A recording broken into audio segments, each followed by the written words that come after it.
Welcome back to the podcast. Have you ever felt like you're constantly chasing the next breakthrough, the next book, or the next version of yourself, only to find yourself facing the same patterns? In this episode, I share a profound shift in my own journey that changed everything. We explore what it really means to come back home to yourself, listen to your emotions, and discover that healing isn't about becoming someone else. It's about embracing who you already are. Welcome to You Matter, I Matter, a transformational podcast about reconnecting with what truly matters. I'm your host, James, and each week is an opportunity to explore a little bit deeper who you really are. With amazing guests, we explore topics such as purpose, connection, commitment, and what it really means to live more consciously. If you've been feeling disconnected from yourself, from others, or from life, you're in the right place. Join us on You Matter, I Matter. Now, let's begin. 2016, I had just come out of my first major breakup, and I was in absolute bits. I had severe anxiety. I felt like a zombie. I was not in a good way. And I remember, obviously, my parents decided all my relationships always take a step back and allow me to make the mistakes that I need to make, which is the right thing, because with mistakes come lessons, become wisdom and that kind of thing. But since my first breakup, I've been on this personal and spiritual journey, trying to heal myself, trying to build more confidence, trying to reduce my anxiety, trying to really grow to the person that I feel I need to become. And there's this idea, I always had this idea of, I've come into this world, I've got a purpose, I'm meant to kind of help people, I'm here to really help people to expand. I feel like there's this thing of this idea of I need to chase to be this person I'm meant to be. I need to chase this idea of the perfect relationship. I need to chase this idea of who I'm meant to become, the healer, the person who helps people to expand, to grow, to become the next level version. And I've been on this massive healing journey. And this healing journey, I feel like, has taken a huge twist, because I've come to realize that this healing journey, which I've taken, has actually led me to realize that it's not about healing as such. It's more about listening to yourself, listening to myself, listening to what my emotions want to tell me. Because I've always had this idea that happiness, joy, excitement, and all these great positive emotions are how I'm meant to be. And all these negative ones, as we call them, like fear, anxiety, rage, anger, they're not meant for me. I'm going to push them down. I'm going to kind of disperse them. I'm going to get rid of them. And so every time fear would come up, I would try to hide from it. Every time anxiety would come up, I would try to push it away and allow myself to feel courage. Every time I felt abandoned, I would run away. I'd be looking for this breakthrough and wonder why, with all the work that I've done, why am I going through these same old patterns again and again and again and again? And for me, it was so frustrating. I've been through 4 or 5 different relationships where I've probably made the same path, used the same patterns again and again and again. And obviously, I feel like every relationship has kind of evolved to the next level, but I've still noticed that I was still living them same old patterns. The old way I would respond would be to chase.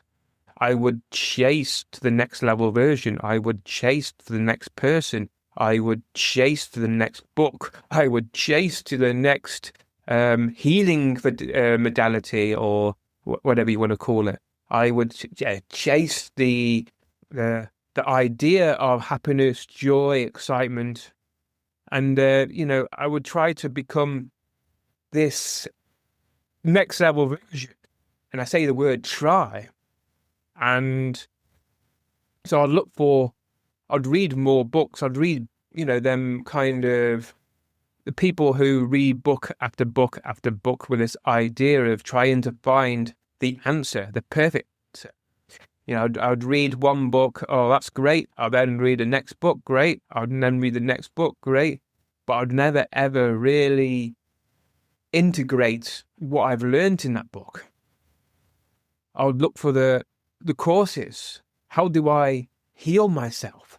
Look for the courses of Reiki, of Psyche, of all these different courses that I've done, the shadow work and all this kind of stuff. And don't get me wrong. This journey, these last 10 years of this journey has been a hell of a journey, and I would never ever go back to 10 years ago before that. And yeah, I would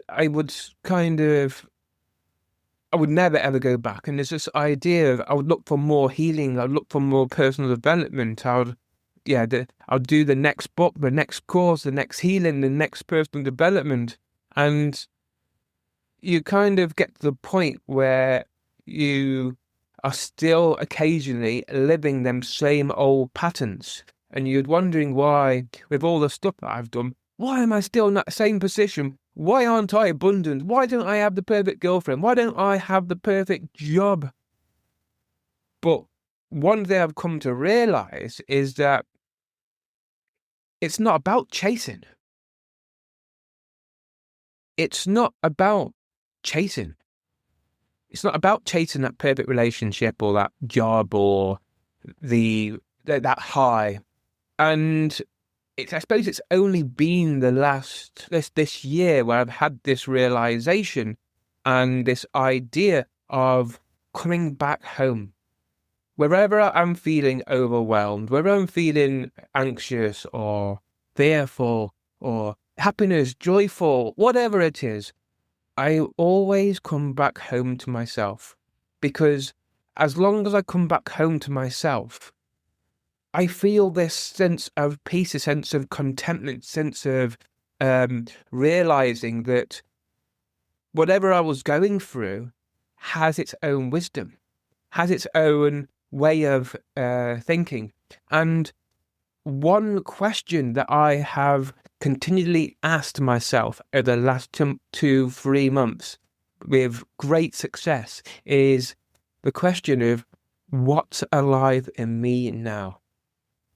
And if I ask myself this question now, what's alive in me now? I can feel I've got joy, I've got happiness, I've got sadness, I've got grief, I've got cruelty, I've got fear, loneliness, and all these different things. And that's the answer. The answer is we don't have just fear at one time, or we don't just feel anxious right now. We don't just feel happiness and joy right in this moment. We feel multiple things. And when you realize that you feel multiple things, it's this you come across to this realization myself that all these emotions are there to direct me. They're there to give me the wisdom. They're there to help me to evolve to the next level version. So rather than chasing it, I'm living it. I'm living that next level version right now.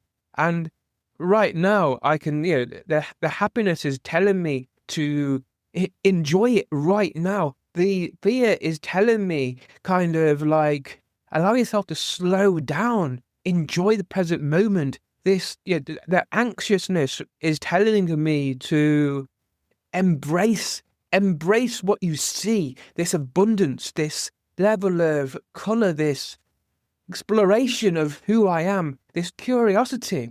And even now, I'm curious about what all these different motions are telling me.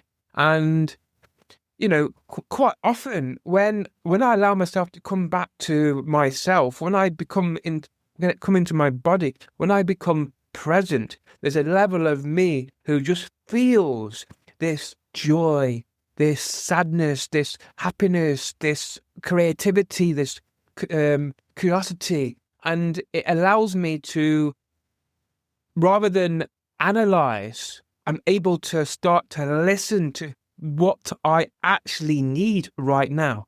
And when I'm in this present moment of knowing what I actually need, I'm able to listen to the wisdom of the body, which allows me to understand that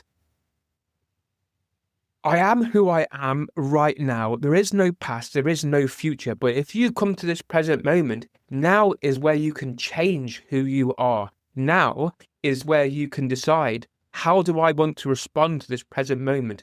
How do I want to respond right now to this fear? How do I want to respond right now to this happiness and joy? And it might be as simple as just taking a nice walk in nature. And so this weekend just gone, I went to London to a shadow masterclass. And one thing I learned and I prioritized that weekend was to work through my idea of non-commitment. And the one thing that I come to realize from my non-commitment was that my non-commitment was there just to protect me. If I stayed in the known and know what I need to do, then, and obviously non-commit to the unknown, to what I want to achieve in this life, I learned that I was safe, I was protected, I was able to stand fully I was able to be myself and not have to worry about what's going to happen if I step into the unknown.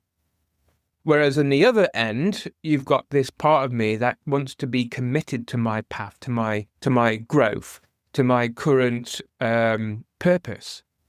But with obviously the commitment side of things is stepping into purpose, stepping into commitment, stepping into all this kind of stuff. It's all about stepping into the unknown. In the unknown is scary. The unknown is this place of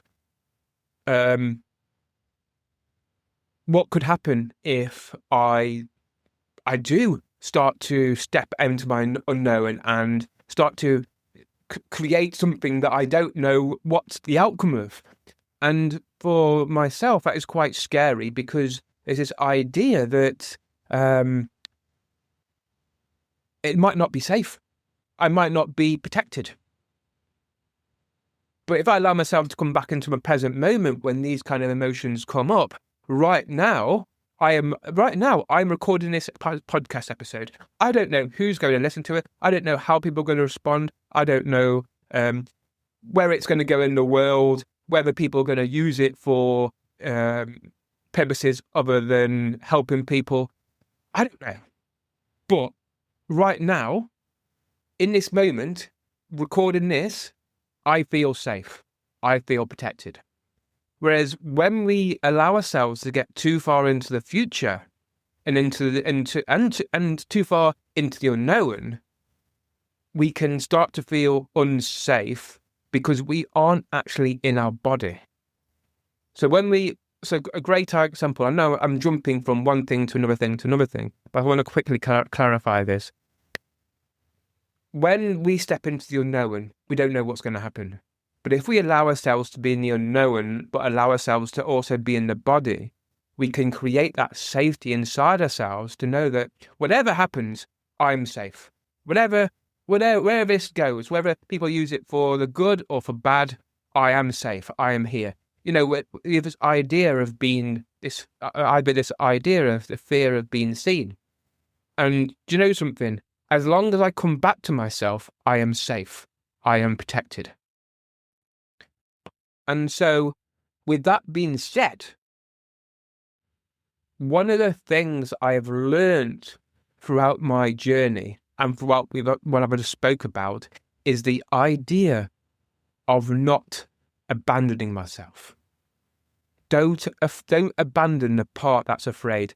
Don't abandon the part that is anxious. Don't abandon the part that is curious or happy or curious or joyful or whatever it is. And so this is the idea of what's alive in me now, and then coming back home to myself and allowing myself to speak out loud what's alive for me. And when I come back to myself, I'm no longer abandoning myself. So quite often when I get into my head and I try to do different things, I go out searching and chasing the relationship, chasing the business, chasing whatever it is, the personal development, chasing the book, chasing whatever. I noticed that quite often my focus steps outside my body, and that's when I start to abandon myself. I start to put other people first. I start to, rather than putting myself first, I start to look for things that don't no longer align for myself. And so there's this idea of coming back home and saying to myself, I am here. I am here, fear. I am here, anxiousness. And allowing myself to explore this anxiousness and asking myself, hello, I'd start off the communication like, hello, fear. How can I help? Or how are you? What do you want to tell me? What wisdom is there? How can I really embrace fear as part of who I am? How can I love you a little bit more? How can I accept you as part of who I am? And these are all questions you can ask yourself. And so it's rather than chasing, I allow myself to embody love. I allow myself to embody abundance. I allow myself to embody presence. I allow myself to embody anxiousness and fear and whatever that is. I allow myself to embody it, whether it's presence, curiosity, whether it's loneliness, grief, because it's only when you allow yourself to embody whatever it is, whether it's emotions, whether it's abundance, presence, then you can kind of explore the underlying wisdom that it wants to create with you. There's a sense of, when we understand the wisdom of fear, of anxiousness, of abundance, of presence, of love, we can actually allow ourselves to take that wisdom and really explore who we are in essence. Like I've said before, I think at the beginning of the episode, all these emotions are just energy of the body. And rather than accepting half of what we have, the energy, probably even more, because as human beings, we look to sit in a negative quite often. It's about embracing it all as one. So rather than having half, we take it all in. We become a lot more whole, because we are allowing ourselves to embody our whole self.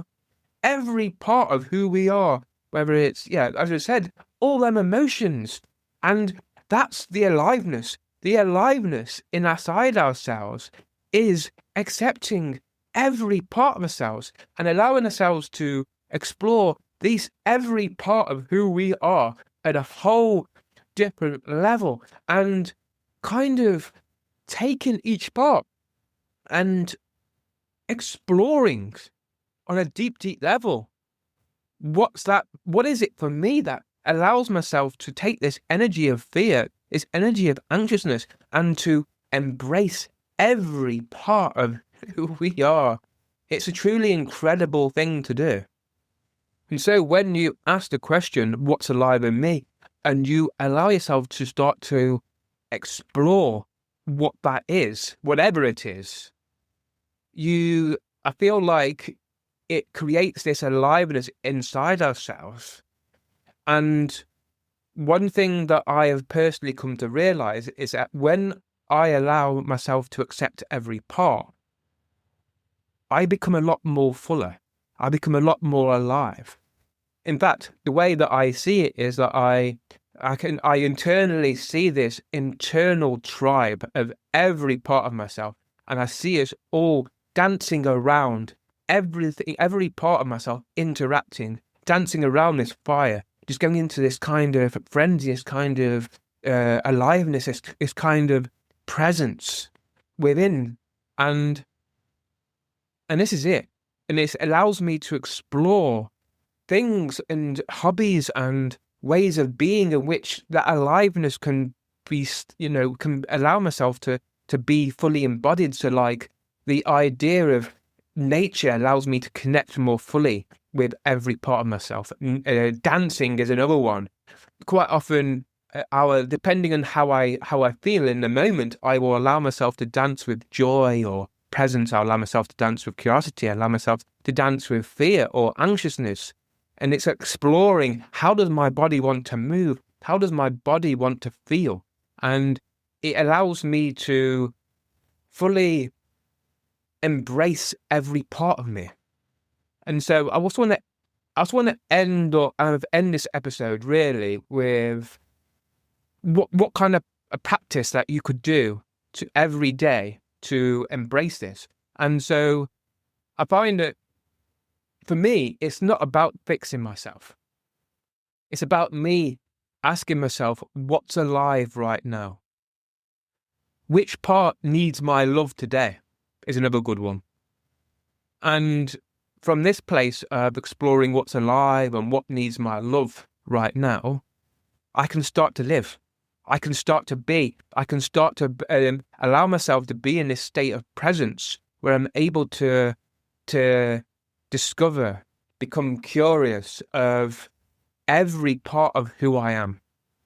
And from that place, I can really start to explore why I'm here. Thank you for listening. If something in today's conversation resonated, take a moment to sit with it. And if you feel called, share this episode with someone who might need it too. You Matter, I Matter is a growing space. And if you'd like to stay connected, you're welcome to follow or subscribe wherever you're listening. It really helps this work to reach people it's meant for. These conversations matter. You matter, I matter. Until next time, take care of yourself and the relationships in your life.